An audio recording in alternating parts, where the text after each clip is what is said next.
Bom dia, boa tarde, boa noite para você que está nos assistindo. Que graça e paz seja multiplicada sobre sua vida no pleno conhecimento de Cristo Jesus. Nós estamos aqui hoje para dar continuidade ao estudo sobre o Evangelho de Mateus. Hoje nós começaremos com o segundo capítulo. Antes de mais nada, eu queria pedir para que vocês continuem deixando nos comentários as revelações que vocês têm. Como o Rodrigo disse aqui das últimas vezes, eu vou reforçar, nós não sabemos tudo, nós temos compartilhado daquilo que Deus nos forneceu e somando a parte que Deus tem me fornecido com a parte que Ele tem fornecido ao Rodrigo, com a parte que Ele tem fornecido a vocês, nós avançaremos e conheceremos mais a Deus e a Cristo e a Sua Palavra. Não esquece de compartilhar com seus amigos, com aqueles que você sabe que terão a vida edificada através desses estudos. Deixe seu like aí também, dá uma ajuda para nós aqui e se inscreva no canal do Rodrigo. Bom dia, Rodrigão. Bom Fala dia. Comigo, como é que você tá? Tô joia, graças a Deus. Bora lá? Bora começar então. Amém. Glória a Deus. Vamos orar então. Senhor Jesus, muito obrigado por essa manhã. Que o Senhor possa nos dar espírito de revelação e sabedoria. E que essa palavra frutifique, Pai, aos nossos corações, frutifique ao coração de todos aqueles que estão escutando nessa manhã. Que essa semente, Pai, venha alcançar aqueles que o Senhor deseja nessa manhã, aqueles que o Senhor arde, que eles voltem para a Tua presença, ou aqueles que o Senhor quer que seja edificado nessa manhã. É isso que nós te pedimos, em nome de Jesus. Em nome Amém. de Jesus. Amém. Então vamos lá, Mateus capítulo 2. Eu estou gostando aqui de separar por personagens, que eu acho que você pega um capítulo, acho que o primeiro ponto aí serve até uma dica para quem não tem costume de estudar, é separar os personagens. Então, Sim. quais personagens tem no capítulo 2 aí, Felipe?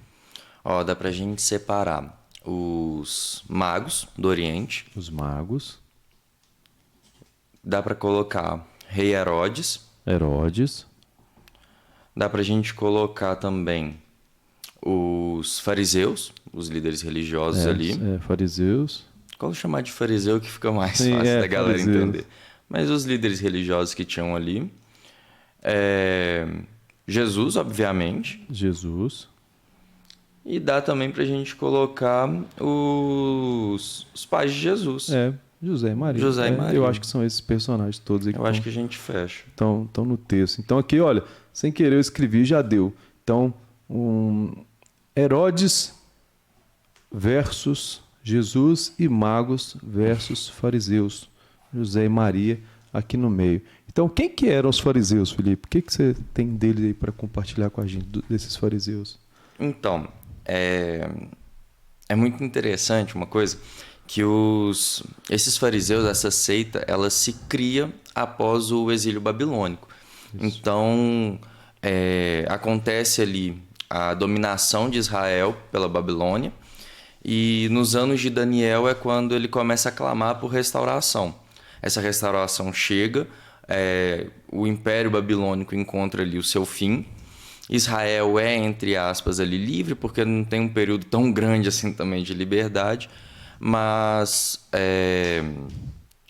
eles conseguem recuperar os utensílios do templo, eles conseguem recuperar esse acesso ao Torá, aos estudos, e essa seita, digamos assim, dentro do judaísmo, que são os fariseus, eles eram denominados os doutores da lei, eram aqueles que retinham o conhecimento da Torá, da palavra, e aqueles que tinham autoridade, aqueles que tinham legitimidade do povo também para poder ensinar. Em teoria, um cargo muito legal, muito bonito, mas que na prática acabou sendo contaminado por várias coisas. Eles tinham a lei acima da própria vida humana, eles começaram a adorar a lei e não a Deus, eles começaram a adorar o seu conhecimento e não a Deus, e eles começaram a adorar o seu cargo, a sua suposta importância, os seus supostos privilégios dentro da sociedade judaica, e não exatamente a Deus, e não usavam da lei para adorar a Deus, mas eles adoravam a lei e adoravam a si próprios. Nesse contexto onde a gente está aqui agora, em Mateus 2, é o que nós vemos. Já é um farisaísmo que adorava a si próprio e que já tinha se esquecido de Deus.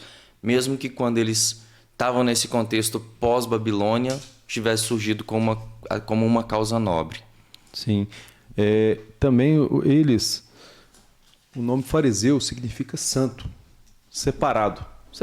Então, fariseu é alguém que se separou. Então, como você falou, após esse período babilônico, a gente teve 4 impérios, os babilônicos, os assírios, depois o império medo-persa, o grego com Alexandre o Grande, e após Alexandre Grande, eu não estou lembrado agora qual governante que veio, quem sabe pode escrever.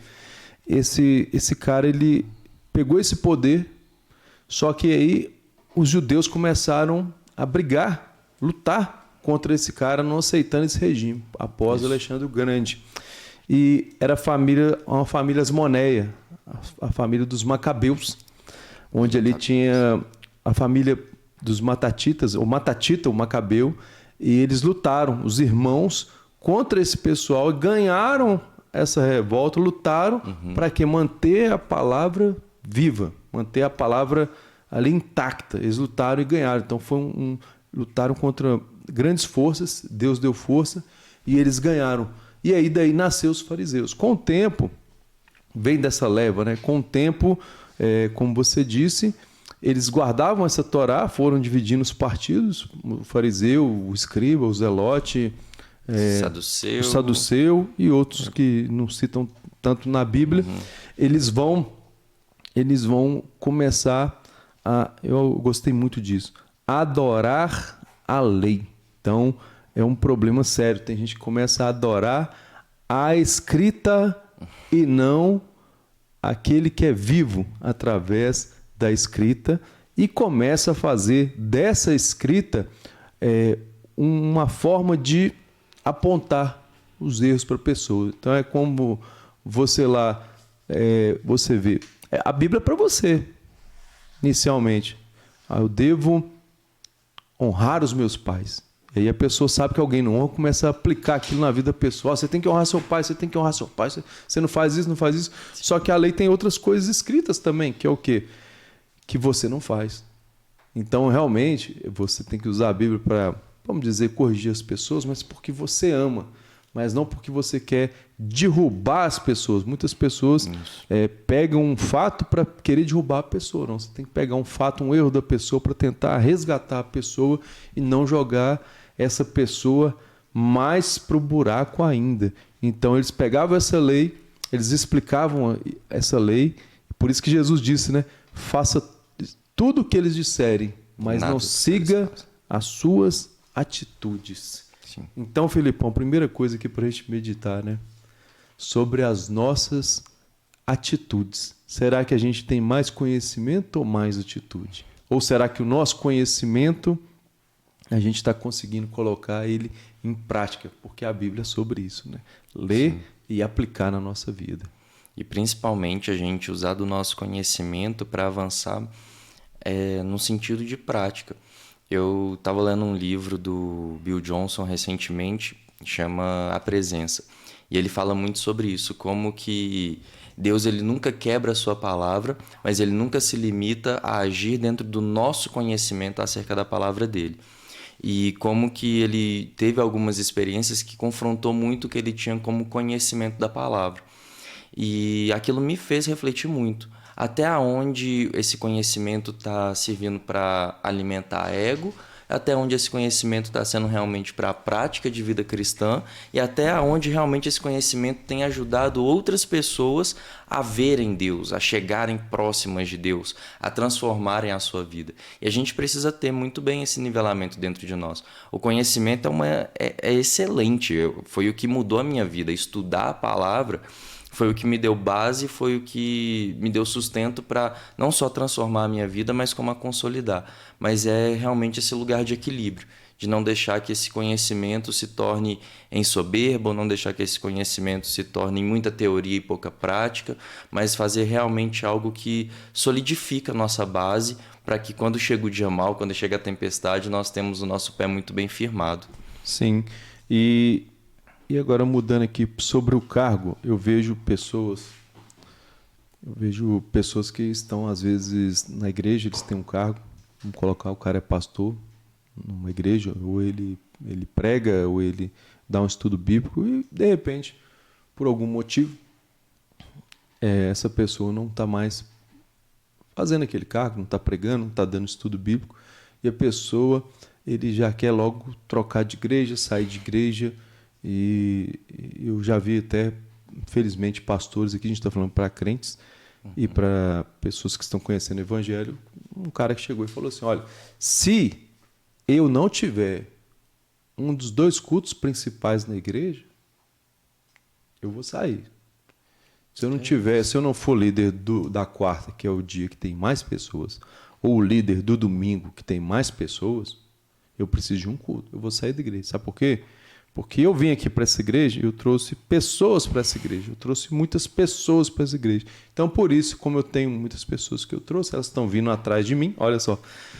Então, eu preciso ter um culto importante. Ou seja, ele estava colocando ali que um culto é importante, o outro culto não é importante. Claramente, é o fariseu, porque ele está falando assim, eu quero um culto legal, um culto grande para adorar. Felipe, eu nunca me preocupei, cara, pregar para uma pessoa ou para nenhuma pessoa.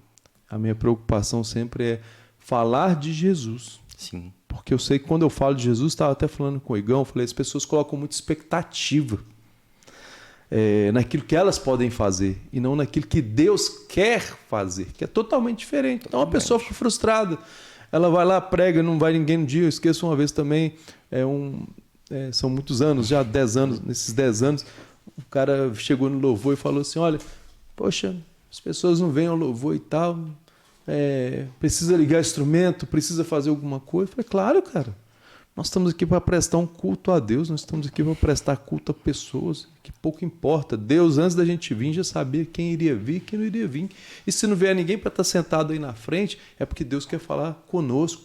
Então, Deus vai falar comigo através do seu louvor. Então, não importa quantas pessoas estejam, importa o seu coração, onde ele está. Sim. E o que ele quer alcançar. Não quero alcançar nada. Eu tive que mudar esse coração com o tempo. Acho que todos nós precisamos trocar Sim. o nosso coração e entender. Nós estamos indo no culto. Culto é serviço. Culto é adorar a Deus. Culto é adorar a Deus, não é adorar a gente próprio. E você falou fantástico aí, que eles queriam estar...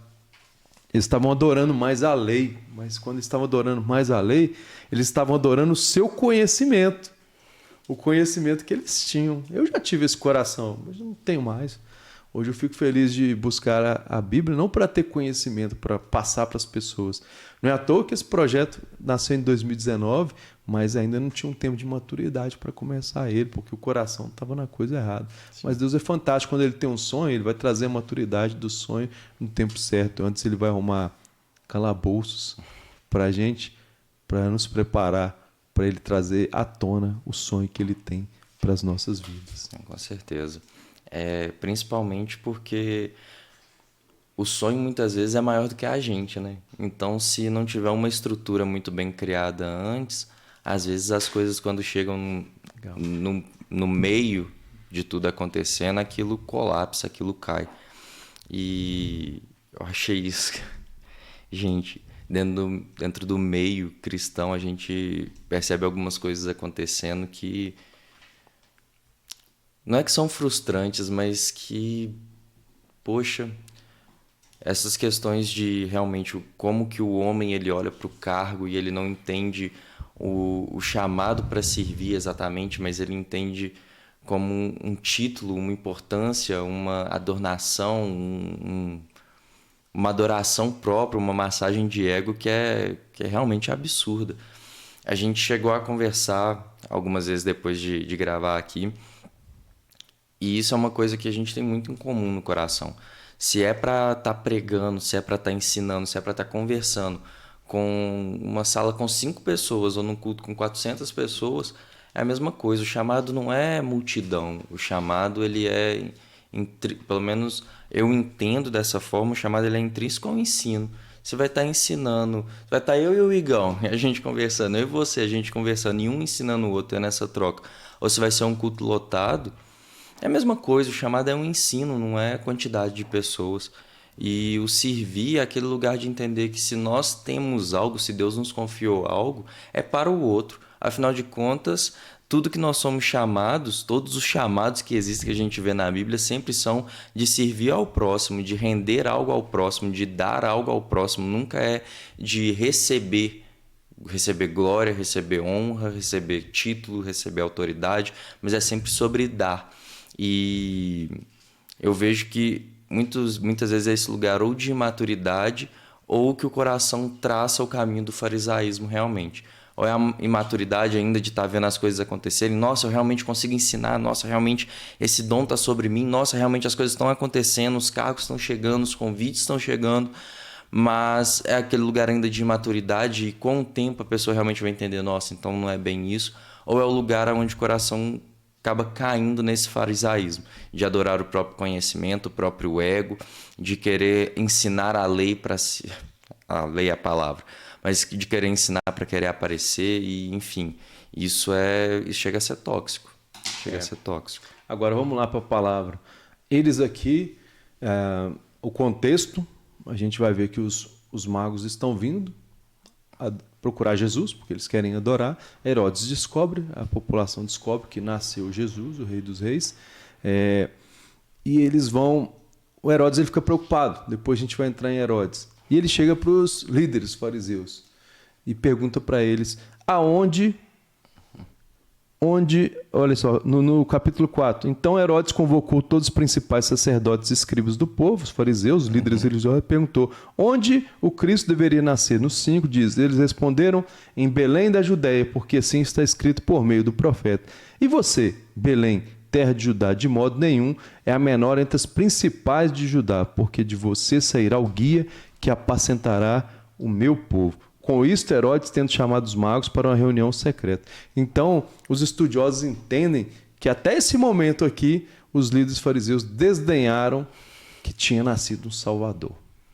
Eles não se preocuparam. E eles vão aparecer. Depois, a gente vai ver no capítulo 3, quando Jesus já está adulto. Aí eles se preocupam, porque eles também não queriam perder o seu cargo. Mas nesse momento que Jesus é criança, não está oferecendo perigo para eles, porque eles queriam uma cadeira, oferecia perigo para Herodes, mas não para eles. Eles desdenharam de Jesus. Como é que pode uma pessoa que conhece as Escrituras e desdenhar daquele que as Escrituras apresentavam que iria chegar? Porque aqui é um contexto de profecia.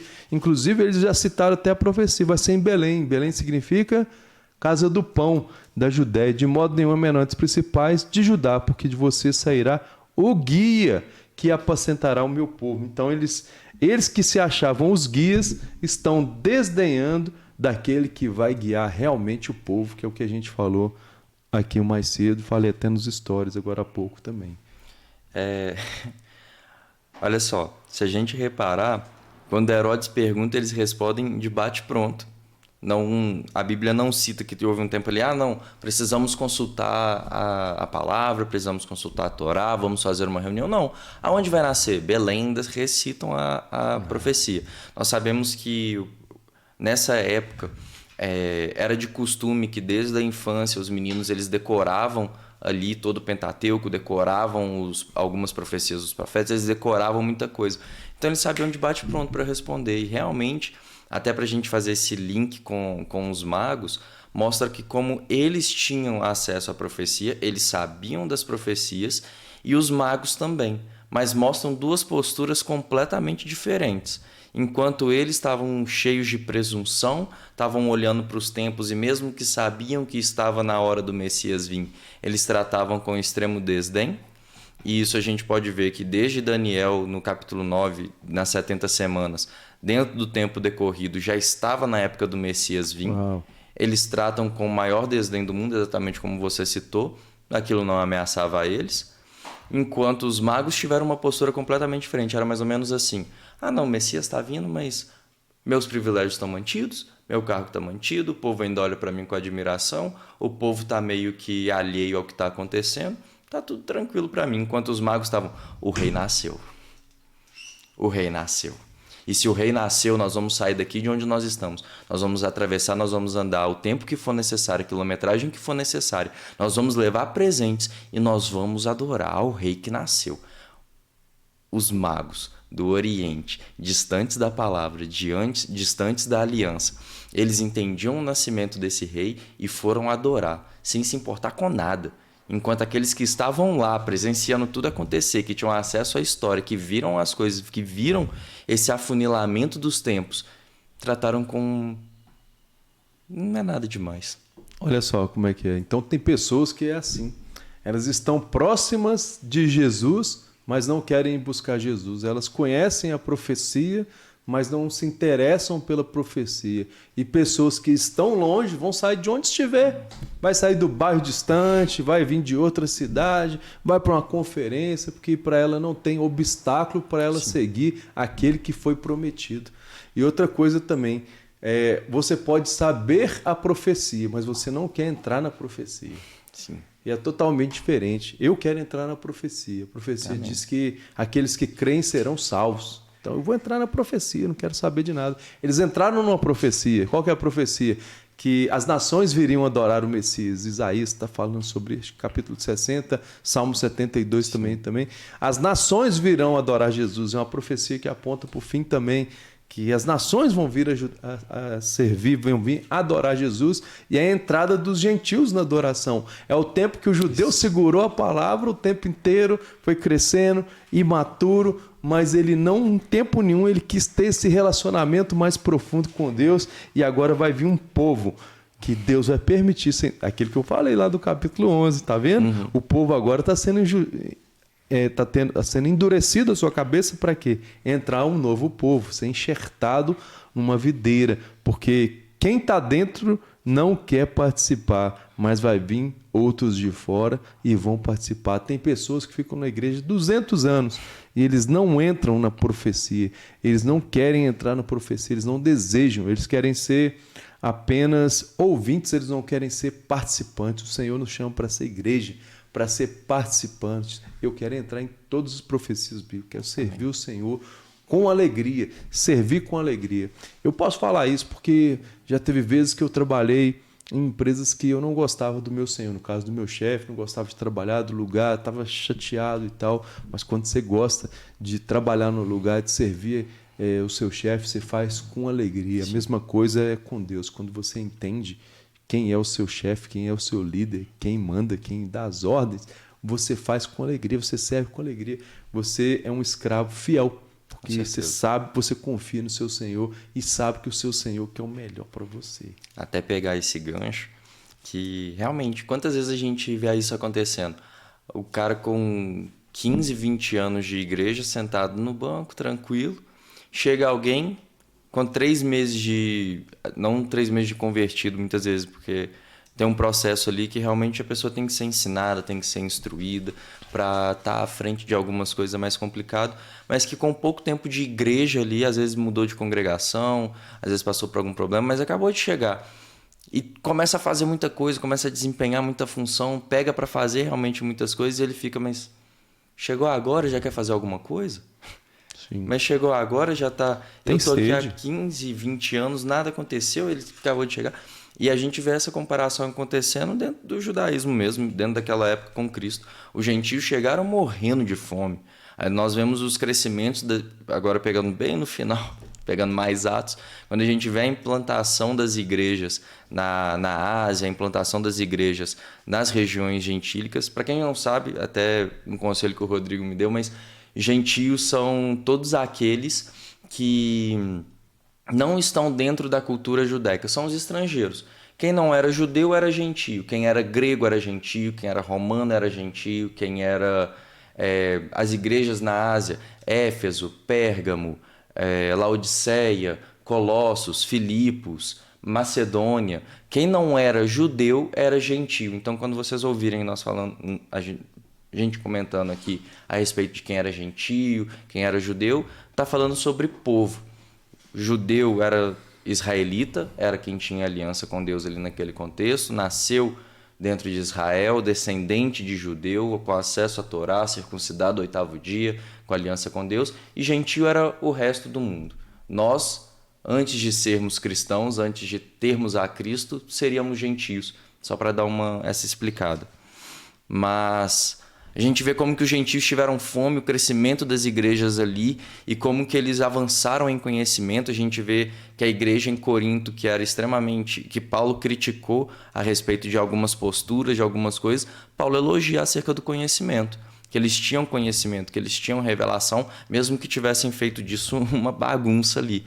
Mas nós vemos que eles avançavam em números, eles avançavam em conhecimento, eles avançavam em dons, e como que até chegar ali a Atos 15, onde existem a correção de algumas coisas, os judeus eles olhavam muito ainda com aquele olhar de sei não sei se isso é de Deus não, essa promessa não sei. Então como que hoje em dia acontece muito dessa mesma pegada. E essa questão de chefe também, nós temos que ter essa noção de que o nosso maior chefe, a nossa maior autoridade sempre vai ser o pai, sempre vai ser o nosso pai. Mas também no contexto de igreja fala muito a respeito do nosso líder, do nosso pastor. Uma vez que nós o honramos, uma vez que nós vemos nele realmente um coração de pai, um coração de pastor, um coração disposto realmente de estar ali pelas ovelhas e para as ovelhas, servir muda um pouquinho. Obviamente que tem algumas pessoas com um coração duro que, independente do líder que tenham, independente de quem estejam à frente, vão ser mais resistentes, vai ser um processo mais difícil, enfim. Mas uma vez que nós estamos inseridos num lugar com um líder com o coração correto, tendo esse foco de que o nosso maior chefe é Deus, as coisas começam a acontecer e nós passamos a servir de uma maneira diferente. Mas fala aí pra gente também um pouquinho a respeito desses magos, desse contexto, Rodrigão. Sim, queria pegar o seu gancho que volta um pouco, que a graça ela não começou em Jesus. Sim. A graça sempre existiu, que é um favor imerecido. Não é à toa que a gente tem no capítulo 1, a gente está dentro do contexto disso, Ruth, nós temos Raabe e nós temos Tamar, que são mulheres gentias e que entram pela fé. Sim. Nós temos Naamã, nós temos outros personagens do Antigo Testamento que Deus nunca quis somente salvar o judeu. O judeu foi escolhido para trazer Jesus. Exatamente. E para ser alguém que guardava a lei. Mas a graça, ela sempre existiu. E qualquer um que cresça em Deus, ele já ia ser salvo. Sim. Então a graça ela sempre existiu. Agora os magos, o que me chama a atenção vão buscar a Jesus sem Jesus ter feito nada. Isso Deus falou muito comigo no coração, nunca vou deixar de falar. As pessoas, elas vêm buscar uma cura na igreja, né? A pessoa está doente, fala, vamos lá buscar uma cura. É um motivo. Acho que a gente até começa errado. Você está doente? Vamos lá que Jesus te cura. Você está precisando do emprego? Vamos lá que Jesus te cura. Vamos fazer uma corrente, vamos fazer... Nada problema disso. Só que, tipo assim, a corrente não é 7 passos para ser curado, mas deveria ser 7 passos para você conhecer Jesus. Sim. Porque quando você conhece Jesus, você nem importa se você vai ser curado ou se você não vai ser curado. Você precisa conhecer Jesus, você não preocupa se vai ter dinheiro, se não vai ter dinheiro. Então, muitas pessoas procuram várias coisas no Evangelho, mas eles não sabem que precisam do principal, que é o Cristo. O próprio... Olha só como que isso é complicado. O jovem Henrique falou assim, como consigo a salvação? Ele foi buscar a salvação. Ele tinha que buscar o Cristo. Então, tudo se volta em volta do Cristo. Então, eles vão buscar Cristo, ele é uma criança. Ele não tinha curado, ele não tinha ensinado, ele não tinha feito nada, mas Deus já tinha falado assim, é ele que vai ser o guia. É ele que vai guiar o povo. Está lá pequenininho, mas vai adorar Jesus somente pelo que ele é. O que é adorar a Deus? O que é adorar a Jesus? Falar de adoração mudou minha vida. Mudou muito como que eu entendia. Porque até então eu tinha um vínculo muito forte entre adoração e música. E não que não exista, mas a música é uma forma de adoração. Adoração, o entendimento de adoração é bem superior a isso. A palavra no hebraico, a primeira vez que aparece a palavra adoração na Bíblia no hebraico é avodá. E avodá também é traduzida, também tem um significado de trabalho. E trabalho é tudo. Porque assim, se a gente cuida da nossa família, é um trabalho. Servir. Se a gente cuida do nosso irmão, é um trabalho. O meu trabalho é um trabalho. Então, tudo que nós fazemos que é obra de nossas mãos é um trabalho.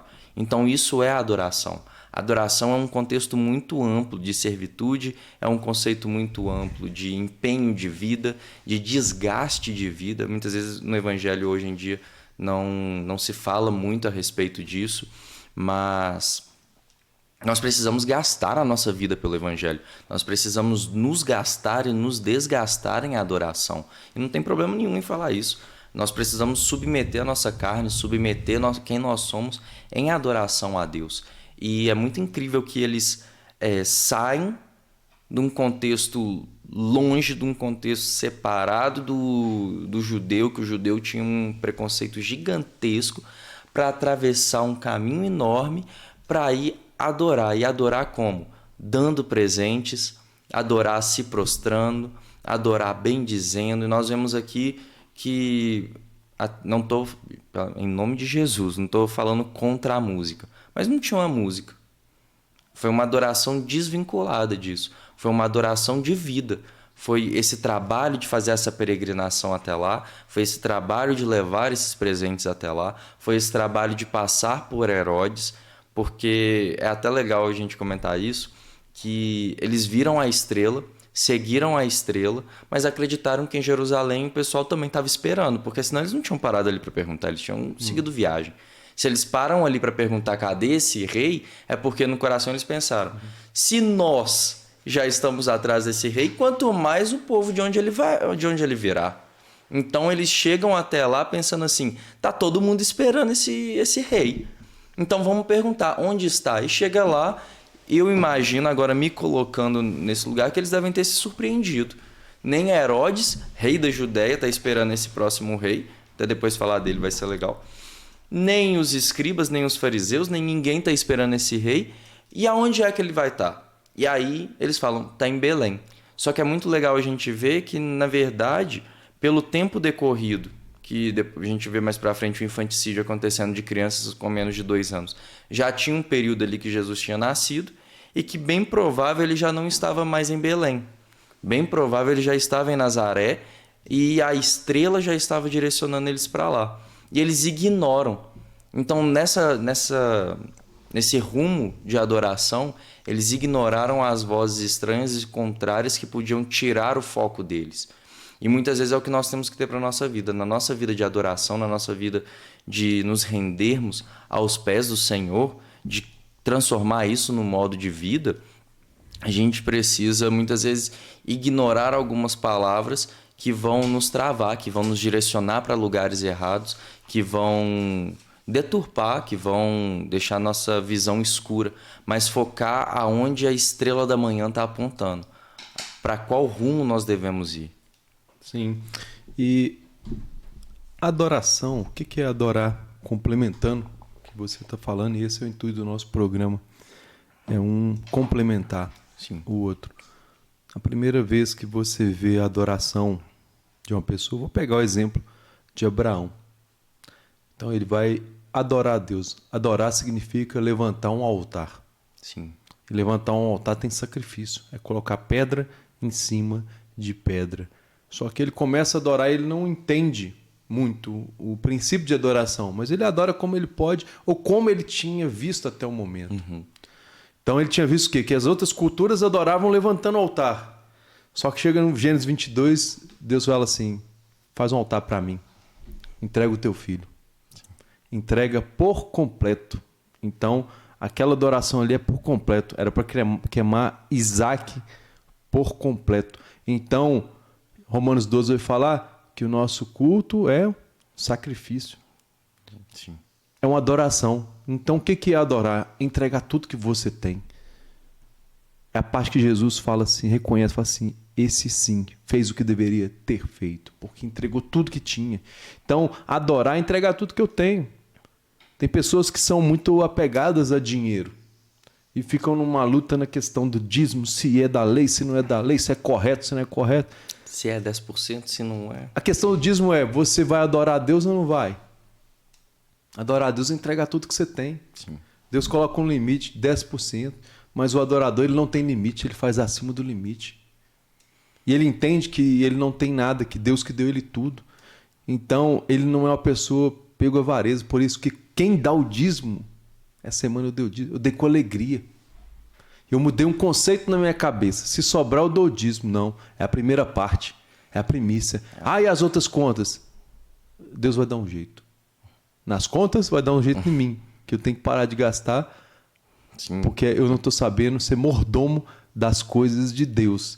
Então, quando você adora a Deus realmente, a pessoa... Eu tive até um ensinamento que eu acho que me prejudicou, que é o quê? Eu sou um autônomo. Então, tira suas despesas. Então, você ganhou ali 5 mil, exemplo, gastou 500. Então, quanto você vai dar? 4.500. Fala, não, vou dar 4.500 porque eu tive uma despesa, cara. Eu mudei essa cabeça, não entro mais nesse jogo. Sim. Eu vou dar sobre 5 mil, vou dar 500 reais.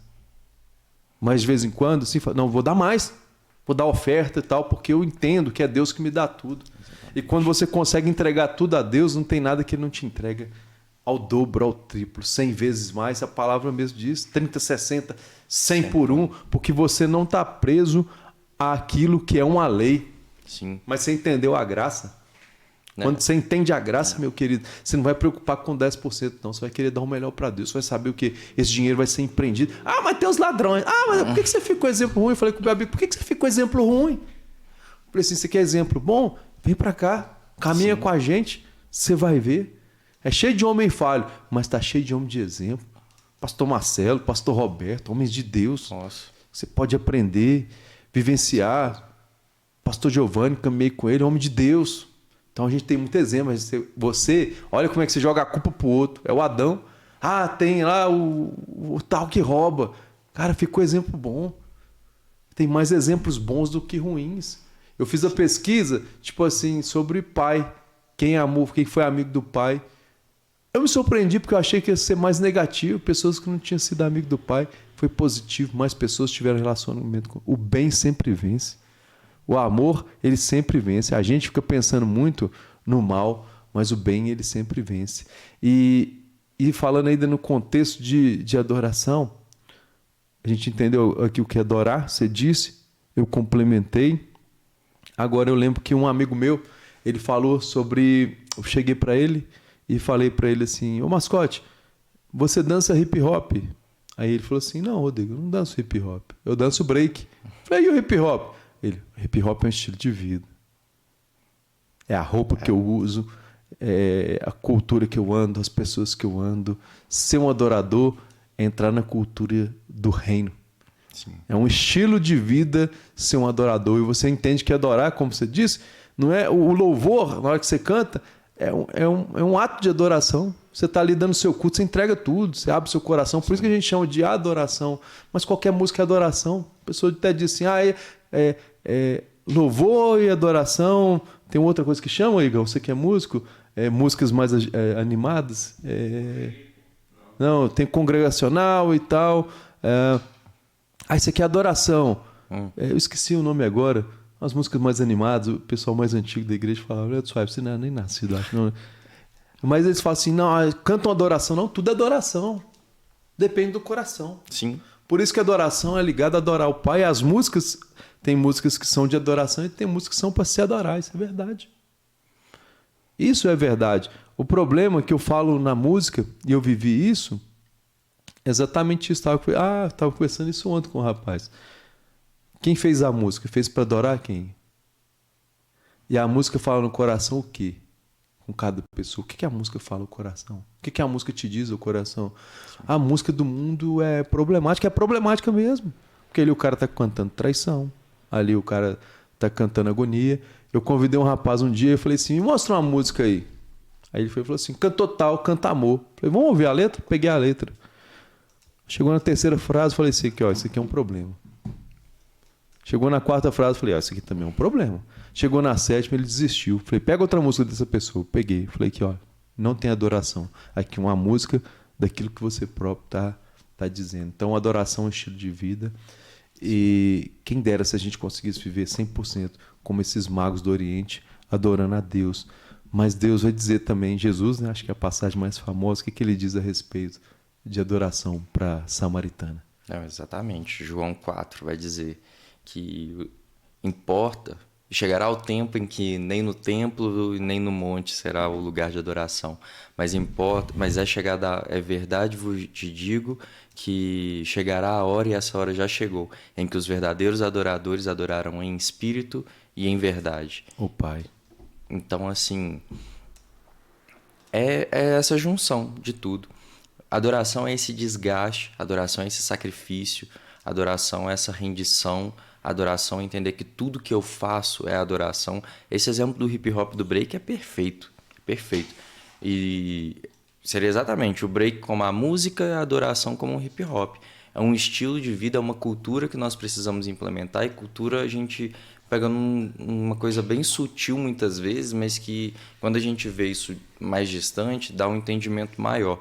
Mas a nossa cultura brasileira é tóxica. Não falo só da brasileira. Em geral, a cultura mundana ela é tóxica. E para a gente fazer esse transporte de cultura de império de trevas para a cultura de reino do Filho do seu amor, não é uma coisa que exige esforço. Sermos transportados para lá, não. Sermos transportados para lá é graça. Mas para entender aonde nós estamos, aí vai passar por conhecer a Cristo. Realmente querer adorá-lo por quem ele é.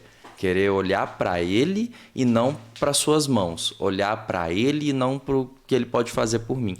E que isso transforme a minha visão, que isso transforme as minhas condutas, que isso transforme quem eu sou e que isso fique completamente cravado em mim, que cada palavra, que cada vez que eu respiro, que cada vez que eu ando, que cada vez que eu olho, que cada vez que eu falo, seja uma expressão de adoração, de um coração em constante sacrifício, um coração em constante trabalho, um coração em constante rendição a Deus. Sim, e olha que interessante. Muitas pessoas falam de Jesus porque querem chamar a atenção para si próprio e não querem chamar a atenção de Deus. Mas a Bíblia vai deixar claro que Deus busca e procura os verdadeiros adoradores. Deus busca. Então, se esse momento nosso aqui é um momento sincero, eu creio que é. Deus está lá de cima, olhando. Aliás, já está aqui. Sim. Porque Ele sabe, é de verdade. Sim. Deus está procurando os verdadeiros adoradores. Deus, ele acha, ele encontra esse sacrifício. Por isso que a Bíblia fala, a pessoa que me busca de madrugada é sacrifício. Porque é sacrifício. Sim. É sacrifício e tem que fazer as coisas. Não é que é um peso. É uma delícia acordar cedo para estudar. É fantástico estar aqui falando de Deus. Mas é um sacrifício. Sim. Eu não estou preocupado com a colheira que vai me dar, que eu estou acordando cedo. Mas eu estou preocupado. Assim, não é preocupado, eu estou feliz. Porque eu estou adorando o Pai. O que importa? O sacrifício que eu tenho. Sair daqui correndo, vou para o serviço. 20 minutos. Trabalhar o dia inteiro. Que alegria. Que alegria. Eu estou mantendo um estilo de vida. Isso é muito legal porque o meu estilo de vida antigamente era um estilo que não adorava a Deus em nada. Eu adorava a mim mesmo. Eu fazia tudo para me adorar. Era tudo para mim. Tem pessoas que não conseguem viver sem querer chamar atenção. É totalmente diferente quando você faz tudo para a glória de Deus. É possível. É possível, não é, Felipe, fazer tudo para a glória de Deus? É possível. Com certeza. Com certeza. Até porque se não fosse possível, Ele nunca nos pediria para fazer. Eu tenho muito cravado dentro de mim que tudo aquilo que Deus nos pede é porque Ele sabe que é possível. Assim como a palavra vai dizer que Ele não deixa vir uma tentação maior do que aquela que possamos resistir, Ele nunca vai nos pedir para fazer algo que Ele não sabe que é possível que nós façamos. Inclusive fica essa dica. Se você acha muitas vezes a palavra pesada, tem algumas coisas que, nossa, isso eu nunca vou conseguir fazer. Se Deus deixou uma instrução para nós, é porque Ele sabe que é possível sim que nós façamos. E é legal essa questão do Espírito em verdade, porque a verdade é Cristo, a verdade é a palavra.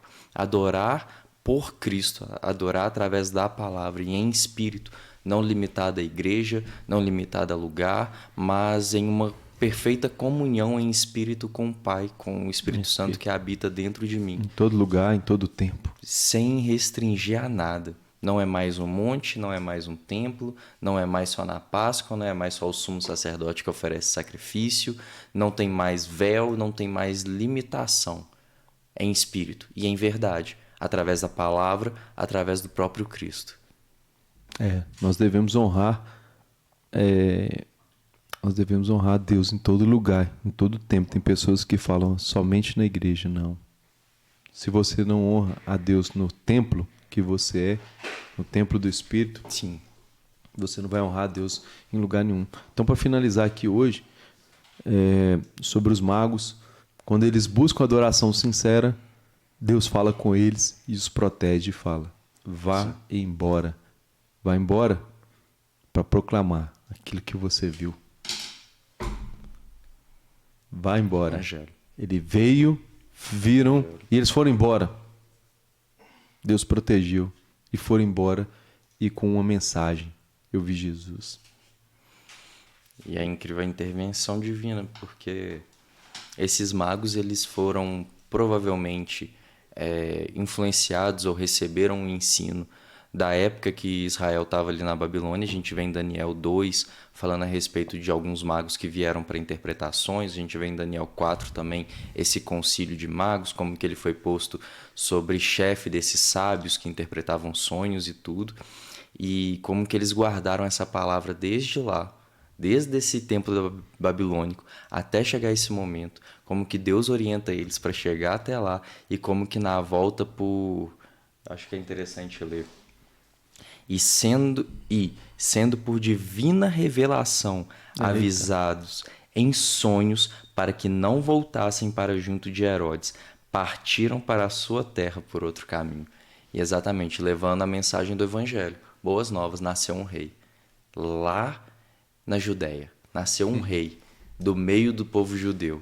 Esse digno de honra, de glória, de poder, de toda a nossa adoração. Ele nasceu lá, ele está lá.